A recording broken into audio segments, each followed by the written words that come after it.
What's up, Sooner Nation? Welcome back to the Sooner Surge. A little post-game recap here with Jay, Brody, who were at the game. OU wins by a whopping score today, something that many of us, most OU fans expected. But let's get right into it, guys, with some post-game thoughts on this game.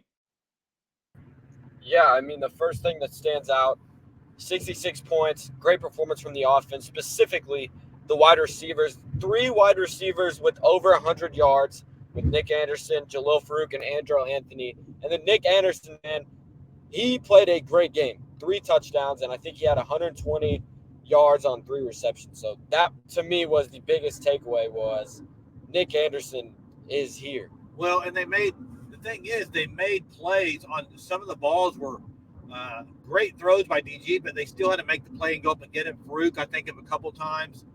Gibson made an outstanding Gibson play. made a great play. Stoops Anderson, after the catch, drug a guy like 12 to 15 yards for a tutty.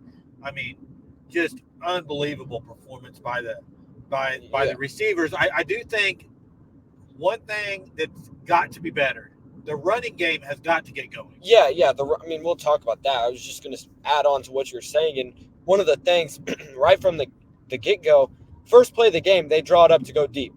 And it was a good throw. Could have been a little bit better. But to me, the biggest thing is I just like to see after a week where we all criticized Jeff Lebby because the offense was super conservative and they weren't getting the ball to the playmakers.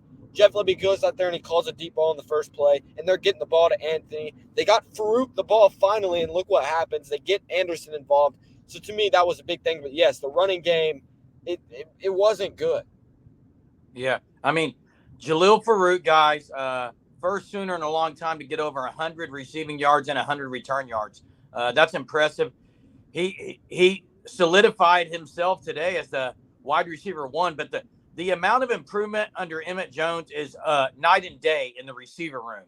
And while the running backs never were able to get loose, we really only saw 2 running backs today in Javonte Barnes and Gavin Sawchuk. Tolly Walker never got a carry. Major had 1 good long run, but came back on a holding. So it looks like they went with the 2 other guys today. But you're right. Never really got anything going too much on the running game. But I'll say this. As bad as Jeff Lebby was last week, he was equally good today.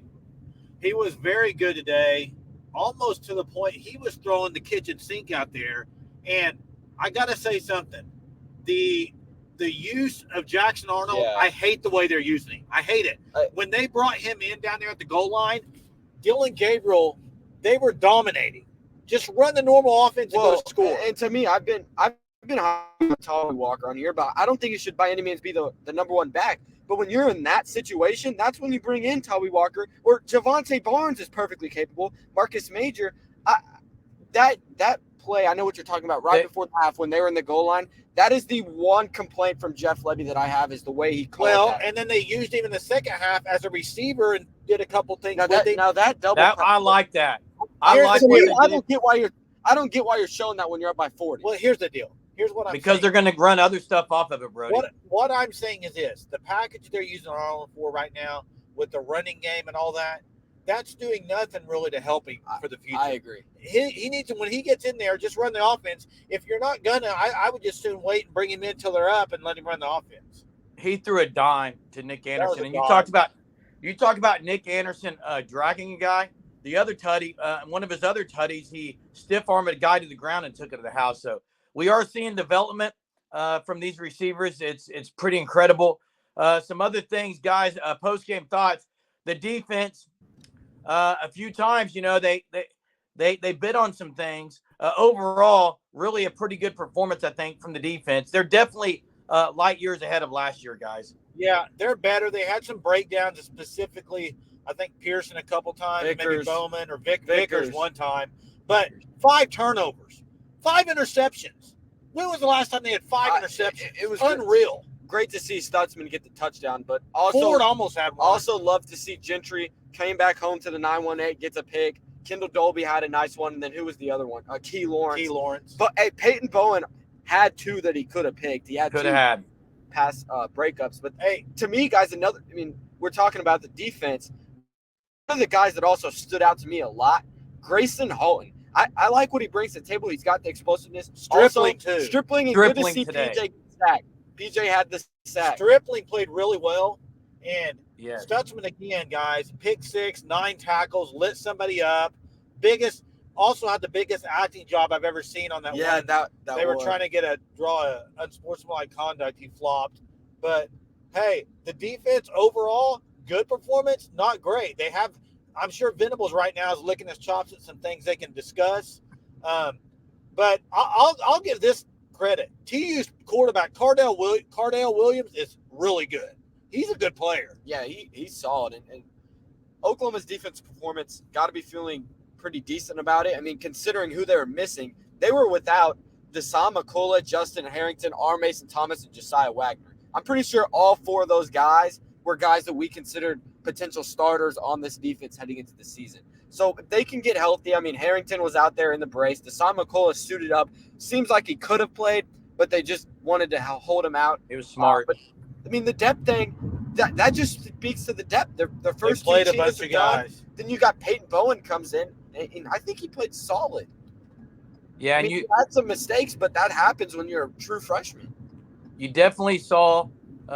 Maybe you couldn't see it from where you guys. I know you guys were in the end zone, but Brent Venables was all over guys today. Venables, the old BV seems to be back on the officials, on the players when they made a mistake. But you're right. I tell you, the linebacker room is pretty incredible, guys. You talked about Stutzman. Canick played a quietly great game. I don't know if you remember this one play, guys. Cardell Williams, you're talking about how great he is and how good he was, Jay. He's really fast. Canick was gaining ground on him, chasing him down. I mean, OU has not seen a backer with that kind of speed in a long time.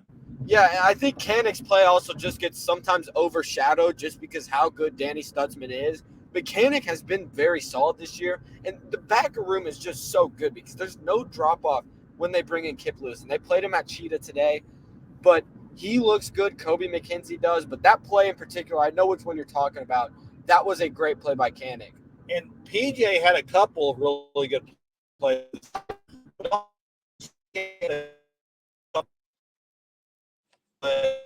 Lost you there, Jay. Can't hear you.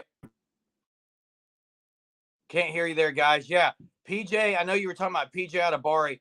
PJ Adebari had some very good plays today, earlier.